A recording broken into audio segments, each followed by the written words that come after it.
What's up, guys? Mason the Brock Henderson here, and this is Arrow Season 5, Episode 16, Checkmate. So, yeah, this is exciting. Just a lot more fun now that Adrian Chase has been outed as Prometheus, and we see the team knows now. We see him being Prometheus a lot more. It's a lot of fun. So, we open up with, honestly, the only real problem that I have with this episode, and that is he's going to find Talia to ask who was this student. And the only reason I have a problem with that is because, we saw in the whole previously on Arrow thing, it showed that scene that I'd totally forgotten about where he did the flip and Oliver was like, whoa, as he was doing it, and we find out that Oliver's like, I know that move. That was taught to me by somebody. There's somebody named Talia. And so at that point it was like, oh, well, go find her then. Well, they never did for some reason. But now all of a sudden he's like, oh yeah, I'm going to go find Talia now. So it seemed weird that he decided to do that just now. But he goes there, talks to her, she tells him his name is Adrian Chase. And so at this point Oliver's like, what the hell? And heads back, talks to Adrian, and Adrian of course is all like, being very taunting to him. And I love this new persona of Adrian Chase. We've seen him before, but he's always been kind of this upstanding guy. He wants justice done, and honestly, it kind of played into this whole he's actually vigilante idea that I think they were going for most of the season. And so now that we see he's Prometheus, now his attitude, his demeanor is completely changed to where everything he says now, just you can see he's relishing every single word. Like, all of these words I'm about to say are just gonna taunt you and torment you because you can't stop me. And it's glorious. I mean, that scene in the garage where he's like, you don't even know what game we're playing yet. It was just, it's such a different persona of the Adrian Chase that I've seen this entire season. And he's having fun with it. And I love watching him whenever he's in this mood of just, you can't stop me. You're so stupid. And honestly, that's kind of what I really like about Prometheus this season, is that he's always been a few steps ahead. Every single moment that they've tried to stop him, he's always been a few steps ahead. That's just something that I think some of the other villains didn't really have. It always felt like they were trying to be a few steps ahead, but Oliver figured out what was going on, and then he became a few steps ahead. And this is like, it doesn't matter what Oliver tries. He tries so many different avenues of trying to take him down, of trying to get one step ahead of him. And every single time, Chase is just like, no, no, cut that off. Oh, now you're almost arrested. It's just like he can't find a way around him. And I feel like we're going to see, hopefully next episode, part of that has to do with the fact that Talia, I think, has been helping him this whole time. I don't know, maybe it really is just all Adrian's just that smart to where he's been figuring out ways around Oliver. But I'm wondering, since we see Talia at the end helping out Adrian, I'm wondering if maybe she's been helping him out this whole time. And so whenever Oliver went to see her, wherever she was, I wonder if that was all part of the plan too. Like, oh, he saw me there, so obviously I haven't been here this whole time. I don't know if that's the case. I feel like they're probably going to go with just, no, Adrian's just that smart, and Talia just happened to show up right then to help out.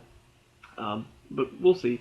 If it turns out to be Talia and Adrian working together, and that's why they've been able to sort of outwit Oliver at every turn, that would be very interesting. I think that tag team is much more interesting than just, oh, Oliver's got to take on Adrian Chase.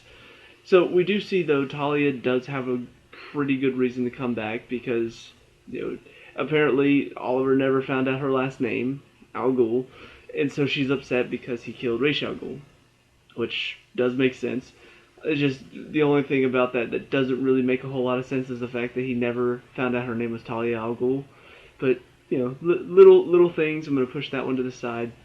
But this entire episode is dedicated to Oliver's trying to figure out how to stop Adrian, how to stop him, how do I outwit him, how do I figure out how to beat him. And it's just constantly being shut down, until at the very end he finally realizes, you know what, I need to play his game too. So he has John go pick up his wife and show his wife who he is, to which he says, I'll take care of this, and stabs her in the stomach. So clearly we see he has no qualms about killing his wife. And then, of course, in the end, he ends up blaming it on Green Arrow anyway. So it's almost like he saw that and he's just like, okay, I figured out a way out of it. Stabs her, blames it on the Green Arrow, and that's his way out of it. You know, it's not ideal for him, but it's a sacrifice he's willing to make because, just like the episode title says, this is almost like a chess game to him. You know, the little pieces being moved. This is just him sacrificing his, I guess, queen. It'd be the best. No, Talia would be more the queen, I think. I would say this is like sacrificing his bishop. You know, like he sacrifices his bishop, but it ends up he manages to take down another few pawns from Arrow's side. So I love that chess element to it. I love how he's very calculating in everything he does. It's almost like he calculates Oliver's next three moves. You know, Oliver goes to see his wife and infiltrates his house to talk to her. The police show up because Adrian called them. These little things, it's just like he knows what Oliver's trying to do. He figures it out, and that's a lot of fun to watch. You know, it's not very often that we've seen Oliver just constantly outwitted. Most of the time, it's all leading to some sort of goal. You know, it's him figuring out what's going on, and so he's actually playing into his hands at some point just to convince him, oh, I've got Oliver right where I want him, just so he can turn it around and be like, no, actually, I figured this out a long time ago. But we see later in this episode, he starts smashing up everything because he truly feels beaten. He doesn't know what he's supposed to do, and he tells John, you know, I have to play his game if I'm going to beat him. And that's when they decide to go get the wife. So all of it was very well done. Ultimately, it ends with the best fight scene so far this season. You know, just the way it starts off is so fast paced. Like Oliver runs at him and like jumps and punch, grabs him and rolls and throws him. The final fight scene between Oliver and Adrian was just so good. It was so much faster than anything I've seen this season, and that's saying something because most of the fight scenes have been pretty good this season, but this one just took the cake. I'm just like, that's a good fight scene. And so it ends with, you know, he looks like he's finally figured out, okay, I have to kill him to stop him, and then he's just like, you can't kill me, Oliver. I told you. I'm 3 steps ahead of you, or something like that. And Talia shoots Oliver in the leg with an arrow. So that's when they capture him. They bring him to his cell, and it kind of ends off on that note where Oliver's trapped, and the rest of the team has to figure out what to do next. So a few things going into the next few episodes. One, I love the fact that Adrian, at the end, he says, you know, I confess to Susan that you helped me discover who I am. Well, I'm here to help you discover who you are. So we kind of get a sense that he's trying to bait Oliver into becoming kind of that, who he was before, you know, that killer, that guy that just wants to shoot arrows at everybody, doesn't care about the consequences. I feel like that's what it's going to. Because, you know, after he killed his father, I'm sure he thought, oh, this arrow's a monster. And so seeing that he stopped killing people, that he tried to become something better, I'm sure that kind of got to him and said, you know what? He doesn't deserve that. So I feel like that's what he's pushing him back towards. There's also the whole Felicity thing going on. I'm not a big fan of this storyline, and I've already said that before. I find it very strange that she has completely done a 180 to where now she doesn't care who she hurts with this whole group that's trying to hack into people and destroy people's lives, and I don't know what their main goal is, but she just feels like, oh, it's okay. You know, oh, you need me to hack into a defense satellite? Sure, whatever, as long as you help me find Susan.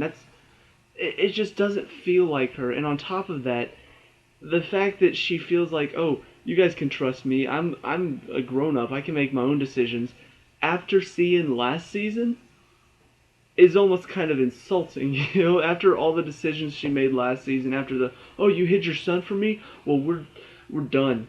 Take the ring back. I can't believe you lied to me, even though you were lying to protect your son, of all people. God, can't believe you. And then she just expects Oliver to trust her this season, like, oh no, trust me. I know what I'm doing here. No, you don't. We just lost power. Well, I guess this is a good time to wrap up the video. Really don't know what just happened, but yeah, that's about it as far as, you know, this episode's concerned. So I'm looking forward to more Adrian Chase stuff. I'm not looking forward to more Felicity stuff, but unfortunately that's just how things go. So let me know what you guys think down in the comment section below. What did you like and dislike about this episode? Let me know. We can talk about and discuss all the good stuff. Leave a like and subscribe for future Arrow reviews, and I'll see you at the next one.